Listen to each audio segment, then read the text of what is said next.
Telugu capital భక్తి TV వీక్షిస్తున్న ప్రేక్షకులందరికీ శ్రీమాత్రే నమః.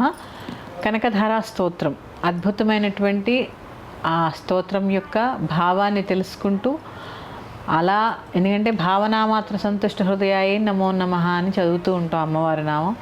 ఆ భావనలోకి మీ అందరూ వచ్చి ఆ లక్ష్మి యందు పరిపూర్ణమైనటువంటి లక్ష్యంతో వందనంతో ఉంటారని 12 శ్లోకాలు చెప్పుకున్నాము. 13వ శ్లోకంలోకి వెళుతున్నాము. నమోస్తు హేమాంబుజపీఠికాయై నమోస్తు భూమండలనాయికాయై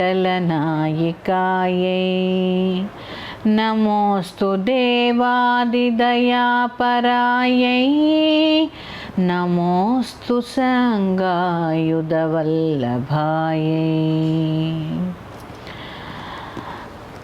మనం అందరం కూడా బంగారం బంగారం అంటూ ఉంటాం.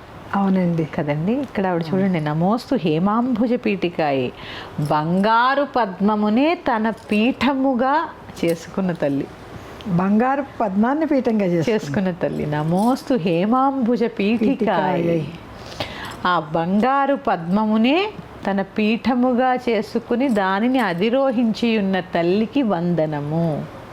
నమోస్తు అన్ని వందనాలేనండి. నమోస్తు హేమాంబుజ పీఠికాయ, తర్వాత నమోస్తు భూమండల నాయికాయ, భూమండలాన్ని అంతటికీ నాయకురాలు, సమస్త భూమండలములకు ప్రభుత్వం వహించేటటువంటి, ఎందుకంటే స్థితికారిణి కదండి ఆవిడ. అవునండి, విష్ణుపత్ని కదా. విష్ణుపత్ని నమస్తుభ్యం కదా. ఆ విష్ణుపత్ని కదా. సమస్త భూమండలానికి ప్రభుత్వం అయినటువంటి ఆ మహాలక్ష్మికి నా యొక్క వందనము. నమోస్తు భూమండల నాయికాయ, నాయిక కదా. అంటే ఆవిడంతా ప్రభుత్వమే ఆవిడనమాట. స్థితి కావాలి, ఆజ్ఞ లేనిదే ఎవరికి ఏమిటి వాహనం కానీ భోజనం కానీ ఇవన్నీ కూడా ఆవిడ కృపతోనే లభిస్తాయి. సమస్త సౌకర్యాలు ఆమె వల్ల. అలంకరణ కానీ, వేసుకునే నగల దగ్గర నుంచి కట్టుకునే చీరల దగ్గర నుంచి, అందుకే సమస్త భూమండలానికి ప్రభుత్వమైనటువంటి ఆ తల్లికి నమస్కారము. ఇక మూడవది, నమోస్తు దేవాది దయాపరాయై, దేవ దానవ మనుష్యుల యందు దయ చూపినటువంటి ఆ మహాశక్తి స్వరూపిణికి వందనము.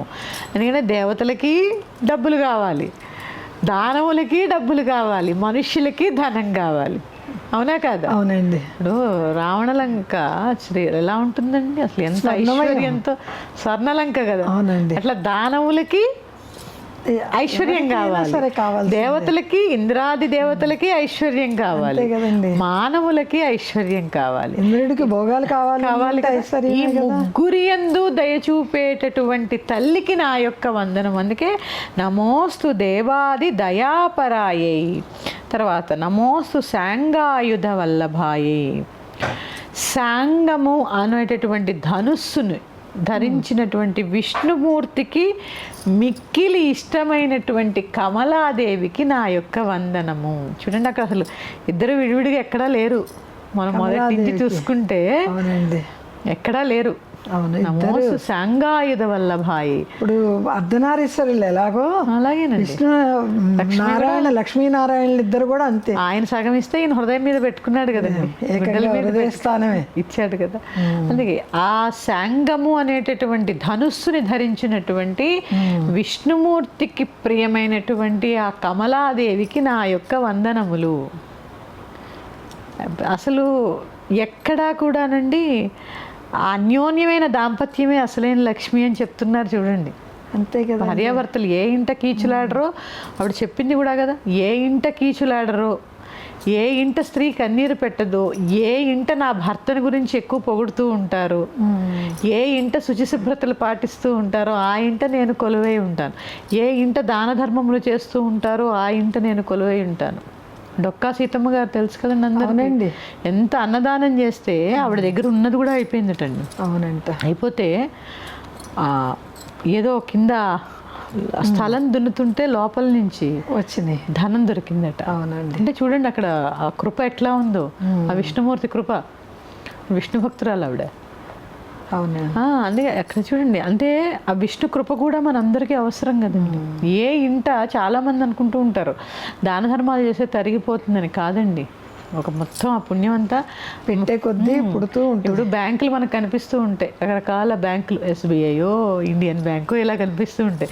మనకి కనపడిన బ్యాంకులో స్టోర్ అయి ఉంటుంది ఈ ధనమంతా. పుణ్యం అనే ధనమంతా అక్కడ స్టోర్ అయి ఉంటుంది.